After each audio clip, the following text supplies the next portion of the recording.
Hello everyone, welcome back to my channel. This is what Anna read next. I finally figured out a name for this channel and we're going to stick with that going forward instead of my full name. Especially because this is a booktube channel and I want something a little catchy. I know there are other channels on YouTube that have their name and what they did next. So like instead of what Anna read next would be what Anna did next. There are a couple of those channels, both of whom I watch, particularly what Vivi did next. She's really a fascinating channel to watch. I admire her a lot. She does talk about books, but she's definitely not a booktuber. Her content encompasses much more than that. So the name is partially inspired by that, but I hope that it's understood that I have my own perspective and things to say, and I'm a completely different person, completely different content, everything like that. So we are overdue for a video. Full disclosure, I actually recorded this back towards the end of March, and it is now April 9th. I'm recording this on Easter Sunday, April 9th, and I had recorded this around March 27th, I want to say, and I was just tripping over my words. I was not happy with the quality of video that I produced, and then life got busy and I didn't have a chance to make a new video to follow up with that. So we're going to record this again, going over all the books that I finished in March, and there were 7 books that I finished in March. And it was a real mixed bag, not only genre-wise, but also in terms of how I felt about the books and if I enjoyed them or not. So without further ado, let's get started. If you're wondering what this is like a coffee smoothie. I make it as an alternative to a Frappuccino. It looks a little weird, but it's delicious. Banana, espresso, like from the store from Starbucks, a little bit of non-dairy milk. I put cacao nibs in there and a little cinnamon powder. Delicious. Anyway, we're going to keep going and talk about books. The first book that I finished in March, right at the very beginning of March, was The Green Mile by Stephen King. This has been on my TBR, my to be read, for a very long time. It probably would have made my 23 books for 2023 had I not already been reading it when I started, when I made that list. I didn't think it was really fair to put the 2 books that I was reading on there already because that would have given me a huge head start. And I'm already on track to read well over 23 books this year. Anyway, this is a book I first heard about in high school. We all had to do these term papers in my senior year of high school about an author, one of their famous works, some literary criticism that either they wrote or that was about them. So very, very interesting book premise that was told to me a long time ago. I remember it being about more of like a runaway, like jailbreak situation, and there is some of that, but I was under the impression that this book was a whole like odyssey, like leaving jail or imprisonment and then the journey of escaping, and it's not that. The Green Mile, what's also interesting about this is that Stephen King wrote this in 6 parts, and they were not all published at once. So he wrote one part, put it out, part 2, put it out, and he has a note at the beginning of this book about how it was about making people wait, how Charles Dickens would do this with his books, and they were chapbooks at the time, and he was having a conversation with his publisher, I believe, who thought it would be interesting if someone who was a famous author tried this format in the 90s when this book was published in modern times. Modern compared relative to Dickens, of course. So he tried it out, he was intrigued by it. He also didn't really fully know where the ending was going. If you know anything about Stephen King, that's pretty typical of him. He doesn't always know where the ending is going. I read Carrie by him, which I did enjoy a lot. I tend to like coming of age novels, so not surprising that I enjoyed that one. I also read On Writing, which I also enjoy because he's very funny, and there is humor painted throughout this. It was not like a book that totally blew my mind, but I really did enjoy the rich descriptions of characters. There was some magical realism in there that was excellent, and I do think the moral quandary of the characters is really valuable to think about. John Coffey is a black man who is convicted of murdering 2 little girls. There's not a whole lot of evidence. Paul Edgecombe is the narrator. He is the head guard on the equivalent of what today would be called death row. And there's a long strip of green carpet leading to the electric chair, which is called the Green Mile. Walking the Green Mile is going to your final death, which is why it's called the Green Mile. And Paul has a lot of ambivalence about what his job has been, but this case really makes him think. And it's really interesting to read his narration. You do have to keep in mind that this was written in 6 parts because it does drag at times. It feels like King repeats himself quite a bit, and sort of knowing that he doesn't always know where his endings are going, you're kind of like, okay, like maybe he's trying to buy himself some time. But keep in mind, these are published in installments, so sometimes the readers, if they were reading it as it came out, they might need a refresher on what had happened before.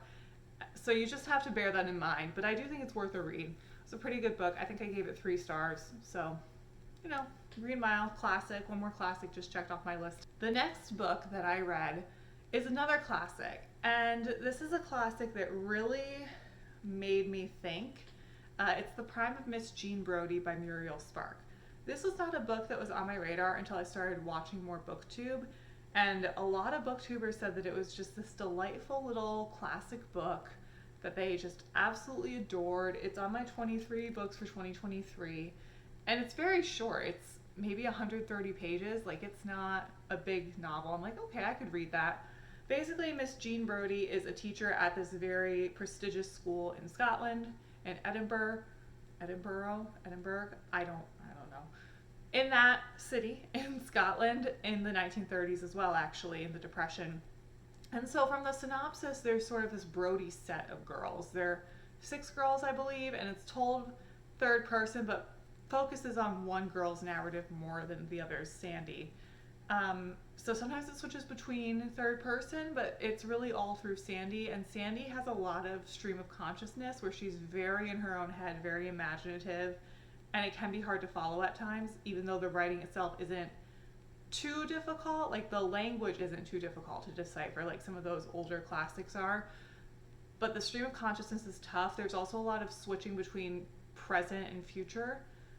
Not so much past, really present and future, and that's not really clearly delineated. That wasn't really my main issue with the book, and I still can't decide how I feel about this book. So from the synopsis, I had assumed that this book was all about like mentorship and female empowerment and sisterhood and, this woman who is such a tour de force molding these girls into becoming wonderful, well-rounded women at a time when women were not as respected as men. Not really that type of book. I thought it was going to have like this empowering feeling, and you sort of get some clues early on that maybe Miss Jean Brodie isn't actually a very good person. There's a lot said in the synopsis that she's very devoted to her pupils, but as someone who works in education, I feel like she's a horrible teacher. She has no boundaries with her students.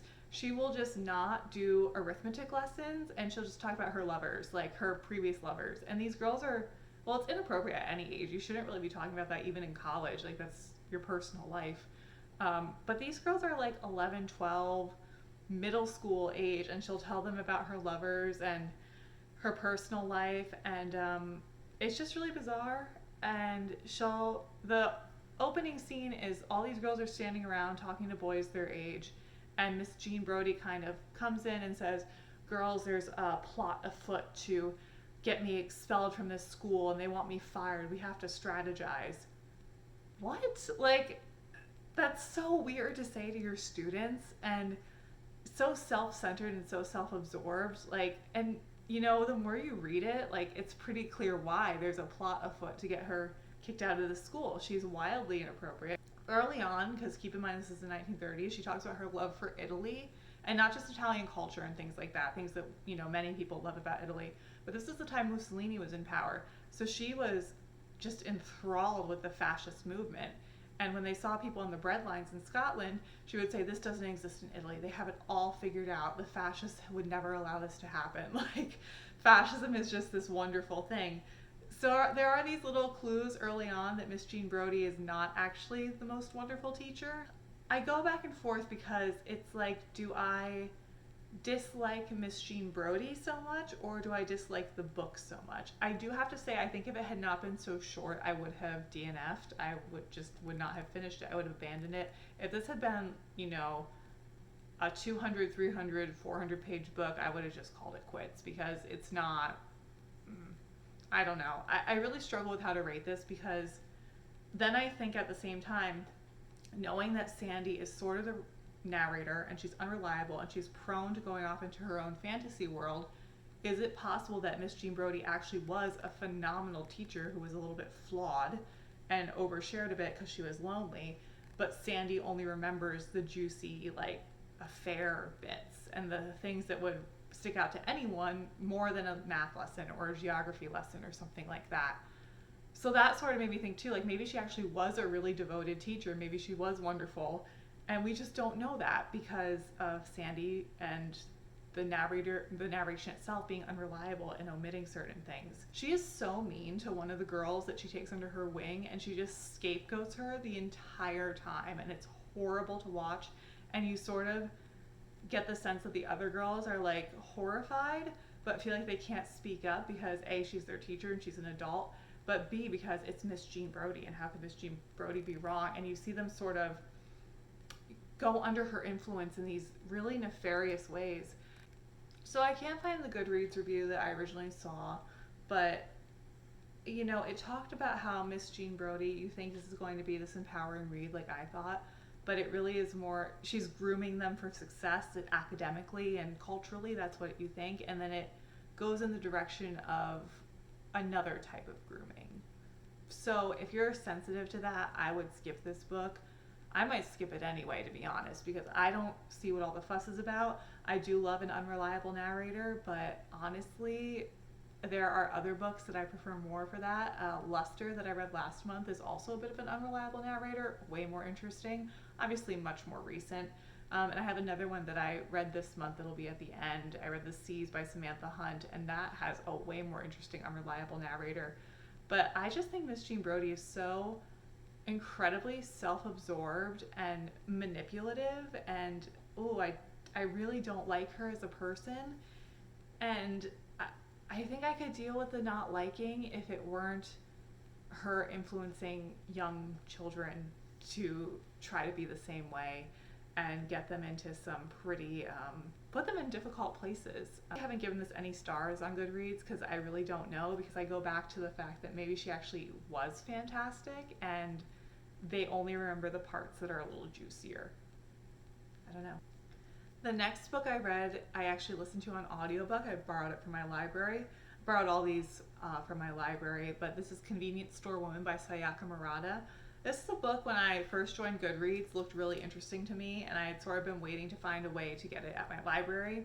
Couldn't find a paper copy, but I did see that they had it available on audiobook, and I thought it was a really short, little fun book. The basic premise of this is that Mrs. Oh gosh, I read this so long ago, I can't. Farukara? I think that's her name, Farukara. Her last name, she goes by Mrs. Farukara. She is a convenience store worker. It's kind of the only job she's ever had, and like everyone was kind of like okay with it when she was in her early 20s and everything, but now she's getting up there in age. She's approaching her 40s. She's like mid 30s, and everyone's like, it's a little weird that you're still working at this convenience store. Seems to be like a Japanese 7-Eleven, but she really loves it, and it's clear that she's a little off. I've seen speculation that she's autistic. I've also seen speculation that she's more sociopathic.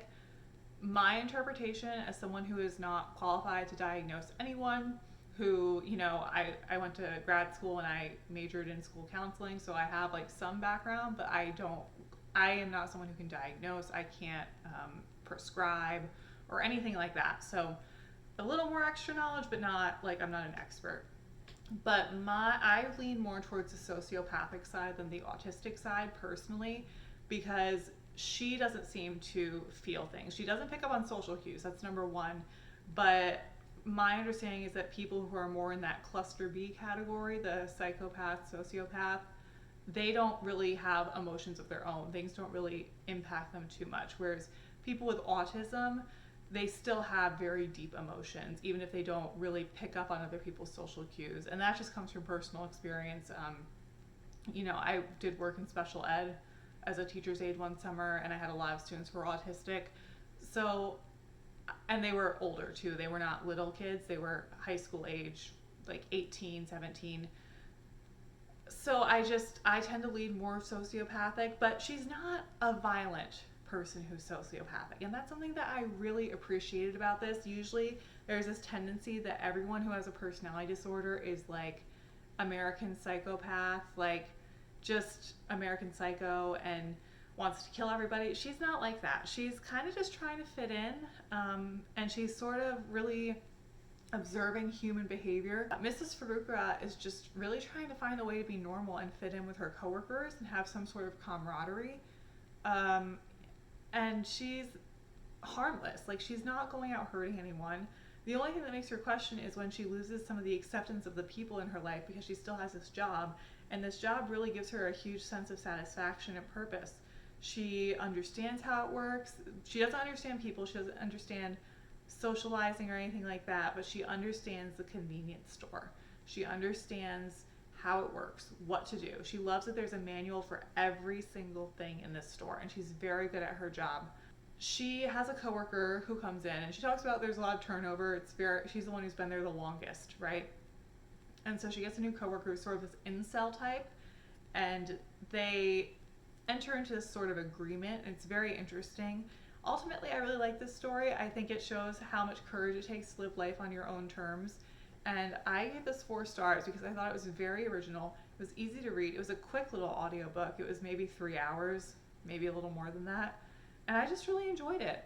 So I definitely recommend Convenience Store Woman if you want something original and just a quick little read. Some people found it very depressing. I didn't. She's very satisfied with her life, and I don't think that because you work in retail, it's automatically a depressing story. I work in retail in addition to working in education, so the idea that reading this is just automatically depressing, I disagree. She's not depressed in her life at all until she's told she has to change. So, Convenience Store Woman, thumbs up, definitely recommend. The next book I read is Verity by Colleen Hoover. This might surprise you based on all the books I've read so far. I read this because at my retail job, my coworkers, actually my managers, asked if I wanted to read it with them. I was like, sure, I'll read it with you. I have never read anything from Colleen Hoover. I know she's very polarizing. People love her or they hate her. I was more than willing to give her a chance because she is, at this point in time, one of, if not the best-selling authors in the world. So I kind of wanted to see what the hype was about. I hadn't heard of Verity, but the premise looked intriguing enough. I did not like it. Here's the thing. Verity is told through the perspective of a woman who's like a struggling author. She's not a failure, but she is struggling. And she's sort of out of options financially when this man comes into her life. They go into a meeting at her publisher together and says, I want my wife, who's a world-renowned author named Verity Crawford, who is the title character.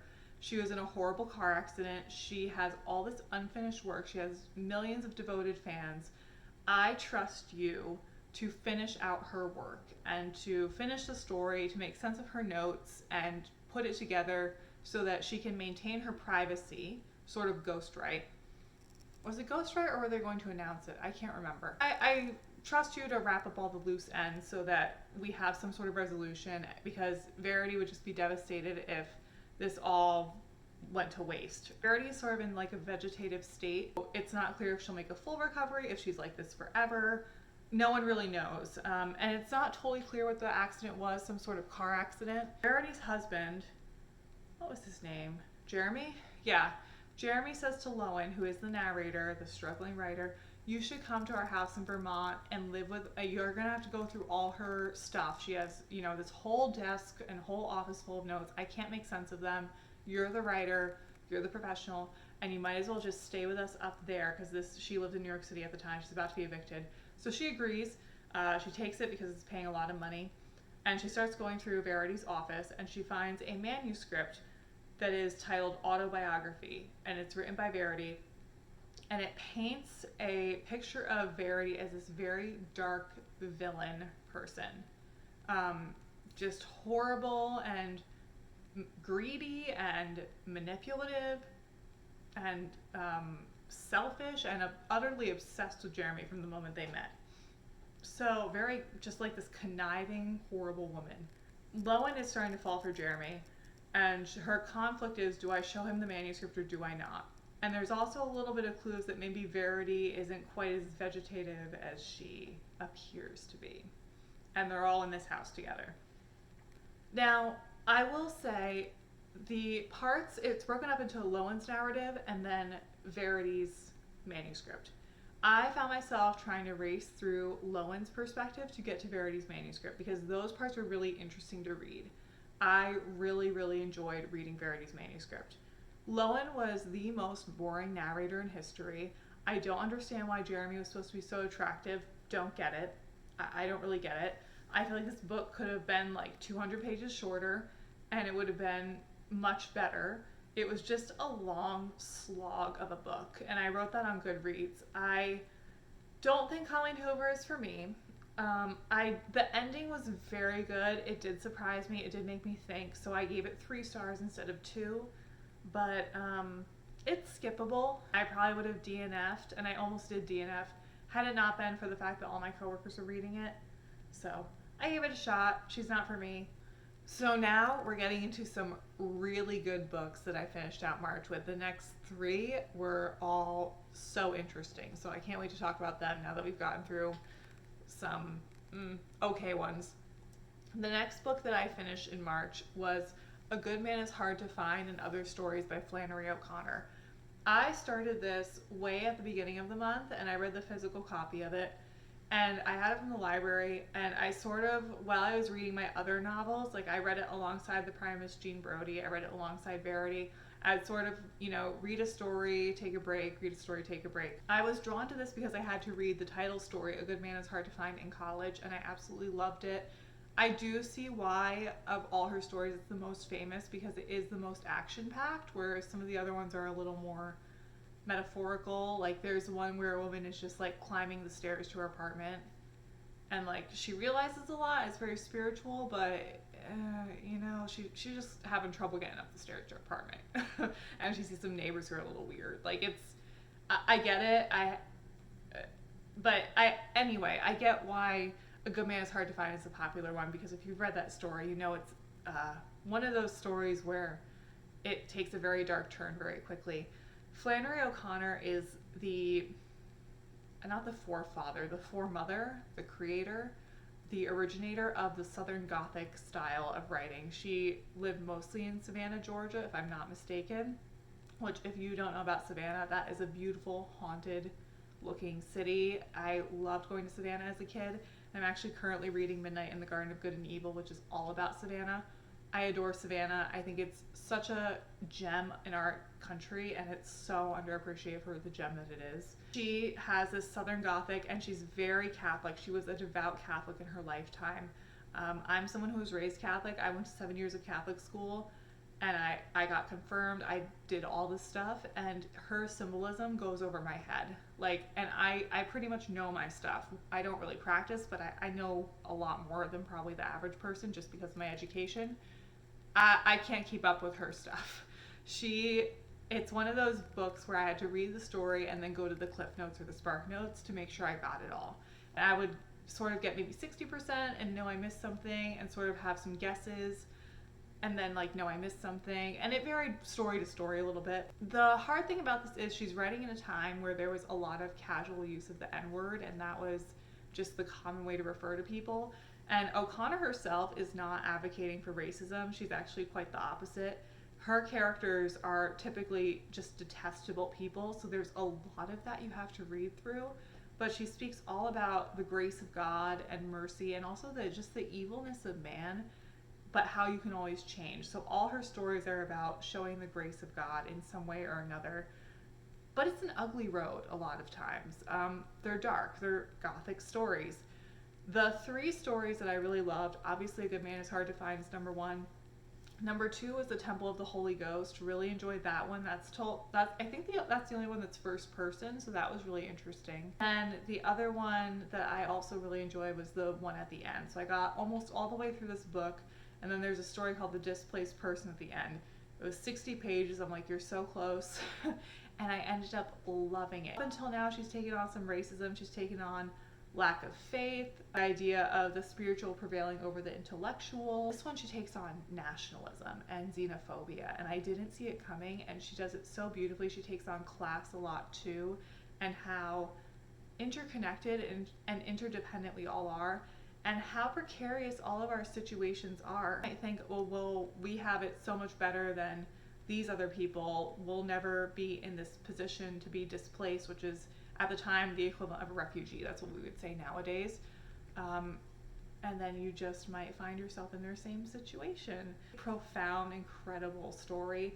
That one blew me away, and I didn't see it coming, because some of the other stories, I'm not going to lie, they were not the most riveting. I appreciated them for what they were, but if I had to pick out 3, if you want to get this book and read 3 really good stories from it, I would say A Good Man is Hard to Find, A Temple of the Holy Ghost, and The Displaced Person, and that, in my opinion, is where you get the best of her writing. Really enjoyed it, even though some of the stories were a little slower. Absolutely worth the read. Glad I read it. Would love to actually purchase a copy to have for myself someday. So, 4 stars. I am out of practice. I am out of breath. I am struggling to get through this. So, we're going to move on to The Sentence by Louise Erdrich. This was a book that came up, I believe, on Goodreads. Oh no, I think Anna Wallace Johnson was talking about it, and I was intrigued by it. I think she read it last year, and I looked more into it, and I was absolutely fascinated. I was so thrilled to see that my local library had it on audiobook, and I needed a new audiobook since I'd finished Convenience Store Woman, so I started this book. One of my new favorites. It actually made my all-time favorite shelf on Goodreads, and that's a really hard, I'm really strict with that. So Louise Erdrich, I'd never heard of her, but apparently she's one of our great American authors. She's an Indigenous person. And this book is not her most famous, but it was very well received. It's set during the pandemic. So it starts on All Souls Day, which I believe is November 2nd. No longer practicing Catholic, so don't hold that against me. On 2019. And then it goes all the way to All Souls Day 2020. There is a bit of a backstory in there, but the premise of this is that the main character, the narrator, Tookie, when she's young in 2005, she is sentenced to jail, a life sentence, and then 10 years later, she's pardoned, or it's commuted, whatever it is, and she's able to be free again. She has developed her love of books in prison. So she applies for a job at a bookstore because that's the only thing she can really think to do. She's never really had a professional job, and that interested her. The really creative thing about this is that this book is set in Louise Erdrich, the author's real-life bookstore in Minneapolis. So I thought that was so creative and so fun, and every now and then you'll have little references to the author, who's the owner of the bookstore, Louise. She's not a main character, but every now and then she makes little appearances. It also makes you wonder who else in the bookstore is based on a real person. The interesting thing is, and I'm not giving much away because this is all pretty early on, the tribal cop who arrested Tookie Pollux, after she gets out, they get married and they end up together. And there's not a whole lot into how they made up, but it's just really remarkable to see, and their relationship is so heartwarming to read about. It felt very realistic, really, really nice to read about. And COVID also isn't the main star of the show in this book, which is refreshing because I think for most of us, our lives still went on in some way. Obviously not the same, and it was a major disruption, but it's not like we stopped. I guess I can't speak for everybody, but it's not like we stopped, having family drama. A lot of us didn't stop having to work or things like that. So the plot is that their most annoying customer, Flora, drops dead on All Souls Day 2019, and then her ghost decides to haunt the bookstore. That's hilarious. The idea of your most annoying customer dropping dead and then haunting you is on its face just hilarious. But there are other things that happen. That's sort of the main undercurrent. Written so well, so unique. I just really love this book. I highly, highly recommend it. I gave it 5 stars. Absolutely love The Sentence. I've told so many people to read it. So if I had to, I'm just preemptively going to say this is my favorite book of the month. It's probably going to be one of my favorites of the year. It's definitely my favorite thing that I've read so far this year. Last but not least, the last book that I read this month I already said, but it's The Seas by Samantha Hunt. Short little book. I have this beautiful hardcover copy from the library that I've since brought back. I never show the books because I don't have them. I borrow them all from the library. And Verity I borrowed from one of my coworkers. She loaned me her copy. But other than that, I don't buy books very often. So The Seas by Samantha Hunt. It's all about the protagonist, and narrator. She's convinced she's a mermaid, and she lives in this very depressing little gray seaside town. I imagine it's in Maine somewhere because it seems like it's a very cold climate. really rural, and she's never really fit in. She's 19 when the story opens, and for the most part, I think she stays 19. She's in love with this man who's a war veteran, an Iraq war veteran, who's like, I'm way too old for you, like, this is not going to work, but she will not let it go. And you have a lot of moments of, like, is she a mermaid or is she crazy? Like, and then after a while I was reading, I was like, you know, the mental illness trope is getting old. Like, she's clearly crazy, she's delusional. And then you're reading, you're like, she's crazy, she's crazy. And then you get to a moment where you're like, wait a minute, is she crazy?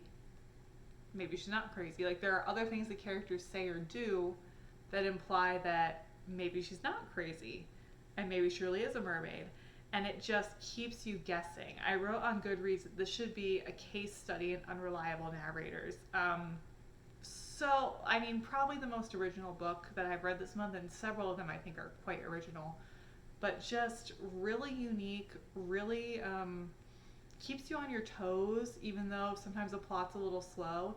I did love some of the scenes between her and Jude, who's her love interest, how some of them are just really tense, and it builds that tension really well. It almost reminds me of Ethan Frome by Edith Wharton. I had to read that in high school and in college, and I really enjoyed Ethan Frome. And I think maybe it's a New England thing partially too, which is maybe why I think this is set in New England, as opposed to somewhere like the Pacific Northwest, which could also be gray and cold. I just always assumed it was New England.